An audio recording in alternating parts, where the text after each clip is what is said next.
sabihin nyo nakalimutan ko na. Hindi ko nakakalimutan kung paano magsalita ng gayaon.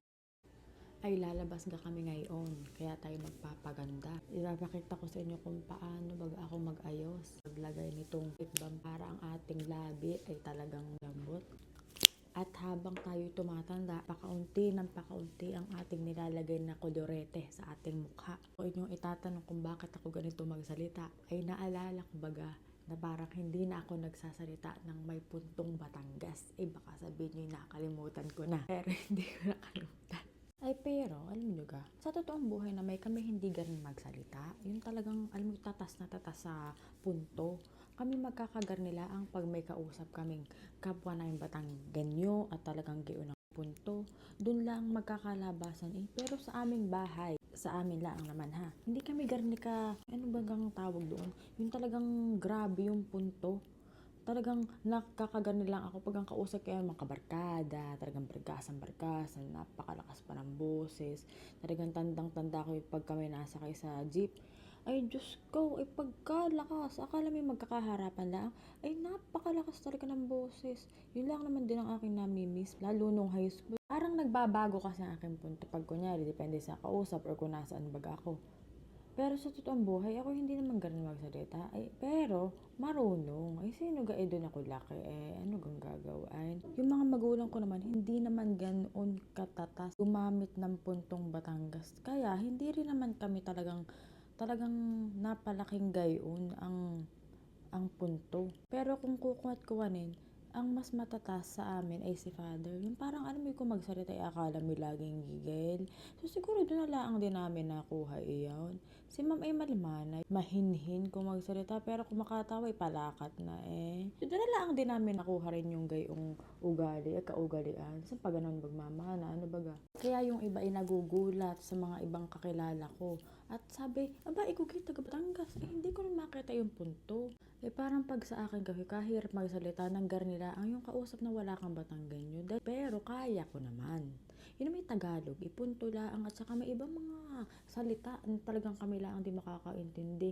Like kunya asbar, yung pagkain pinindot, yung mga gayon. Meron ako mga kaibigan na nasabi kong gayon nagluto ng pinindot. Abay gulat na gulat, tawang-tawa. Sabi ko ano baga nakakatawa doon? Kapag kakasarap abay hindi daw nila alam yun. So talagang ako yung natatawa na lang din, pero talagang hindi mo nakakatawa Natin namang isusunod ay foundation, pero hindi na ako nagagarni dahil parang, ako sa pagtanda ko, parang ayoko na maglagay masyado ng makeup. Ang gusto ko lang ay parang may kilay, para hindi naman tayo mukhang butla o mukhang bangkay. Ang gagawin ko lang, ilalagay natin din sa ilalim ng mata, dahil ang aking eye bag ay talaga naman parang mapapagbenta na Nakikita ka naman diyan. O, diga? Lalagay muna natin din ayan. Di nilaang para hindi halata at hindi maitim-itim. Hindi man maitim pero kita mong kala mo laging bagong gising. Di lalagyan muna natin din Nataklo ba ng ating eye bag na pwedeng na maipagbenta At ang ating susunod.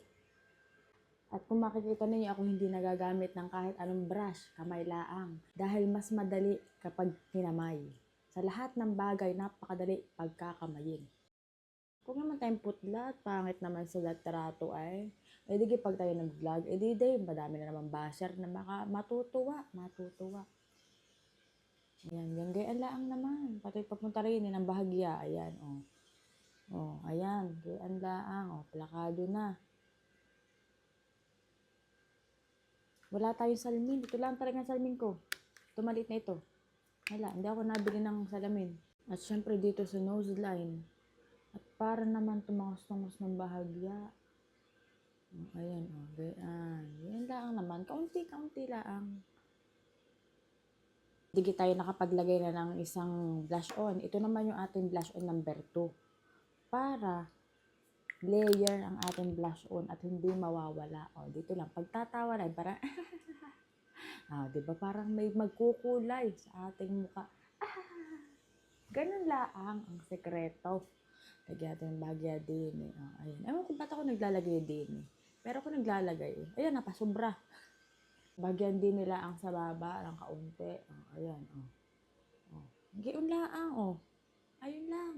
Uulitin laang ang ating, ano bagang tawag din pagpilantik na ating mata. para buhay na buhay. Ako hindi maglalagay ng yung fake na inalalagay dahil nai-irritate ang aking mata. Kaya ito lang ang ating gagawin.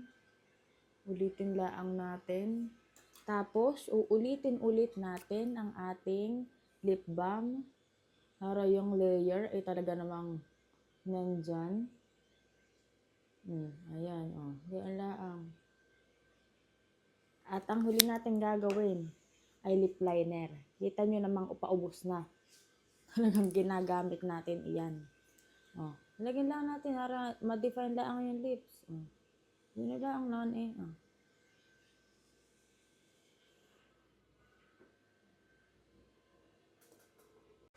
Oh, eh di tapos na. Eh di kigar nila ang pag-aayos. Napakasimple napakadali. Ay so gawin ninyo na. Salamat na lang sa panonood at shout out sa mga taga Batangas.